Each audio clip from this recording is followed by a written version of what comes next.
Hello दोस्तों, frustrated engineers में आपका स्वागत है।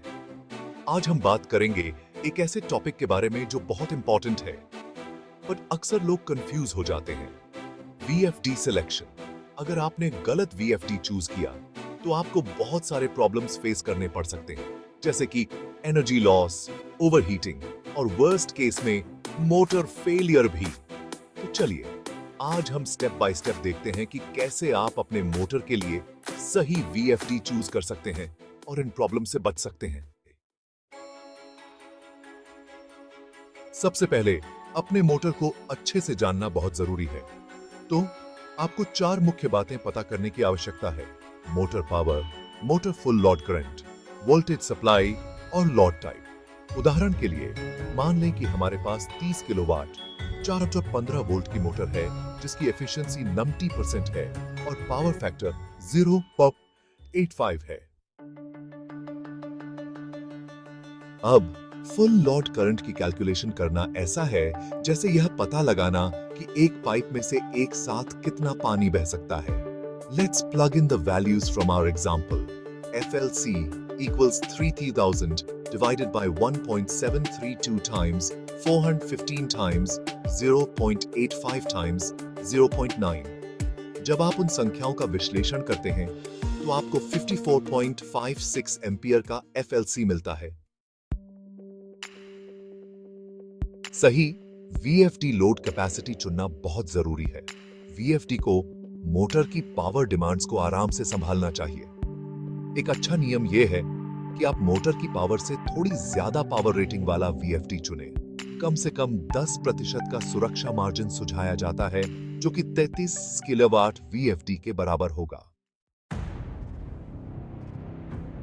जैसे आप नहीं चाहेंगे कि आपकी गाड़ी का इंजन हर छोटे मोटे गड्ढे में बंद हो जाए, वैसे ही आप नहीं चाहेंगे कि आपका VFD ओवरलोड में ट्रिप करे। जब मोटर स्टार्ट होता है या अचानक लोड बढ़ता है तो VFD को उस करंट के सर्ज को हैंडल करना पड़ता है। Heavy duty VFDs typically handle कर सकते हैं 150% of the FLC for 60 seconds, जबकि नॉर्मल ड्यूटी VFDs हैंडल करते हैं around 120% for the same duration. अगर आपके एप्लीकेशन में हेवी लोड्स हैं या बार-बार स्टार्ट और स्टॉप होता है तो हेवी ड्यूटी VFD ही चूज करो। मान लीजिए आपके पास एक लंबा गार्डन होज है और उसके आखिर में पानी का प्रेशर बहुत कम हो जाता है।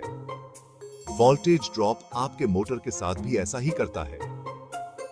लंबे केबल की वजह से वोल्टेज ड्रॉप हो सकता है, जिससे मोटर की परफॉर्मेंस पर असर पड़ता है। मान लो हमारी केबल की लंबाई L 50 मीटर है, करंट I 54.56 एम्पियर है और केबल प्रतिरोध R 0.0105 ओम प्रति मीटर है। कैलकुलेशन के बाद वोल्टेज ड्रॉप 95.6 वोल्ट आता है, जो कि बहुत ज्यादा है। इसे 3% सीमा के अंदर रखने के लिए एक मोटी केबल का उपयोग करें या केबल की लंबाई कम करें। सिर्फ पावर रेटिंग के आधार पर VFD चूज करना ऐसा है जैसे किताब को उसके कवर से जज करना। एक अच्छे VFD में एसेंशियल फीचर्स होने चाहिए, जैसे कि over current protection, thermal overload protection, energy efficiency mode, harmonic filtering and a braking resistor for high inertia loads. For instance, अगर आपके एप्लीकेशन में मोटर को जल्दी स्टॉप करने की जरूरत है तो ब्रेकिंग रेजिस्टर वाला VFD होना ही चाहिए। ओट्रो, अब VFD सिलेक्शन में कंफ्यूजन नहीं। तो दोस्तों, अगर आप एक सही VFD सिलेक्ट करना चाहते हैं तो इन पॉइंट्स का ध्यान रखें। पहले तो FLC सही से कैलकुलेट करें, जो कि हमारे एग्जाम्पल में 54.56 एम्पियर्स आया था।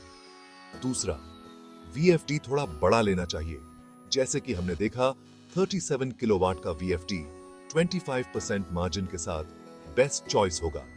तीसरा, ओवरलोड कैपेसिटी चेक करें। हेवी ड्यूटी या नॉर्मल ड्यूटी अपने एप्लीकेशन के हिसाब से चूज करें। और लास्ट बट नॉट लीस्ट, सही फीचर्स वाला VFD सिलेक्ट करें, जैसे कि braking resistor, harmonic filtering etcetera. So there you have it, guys.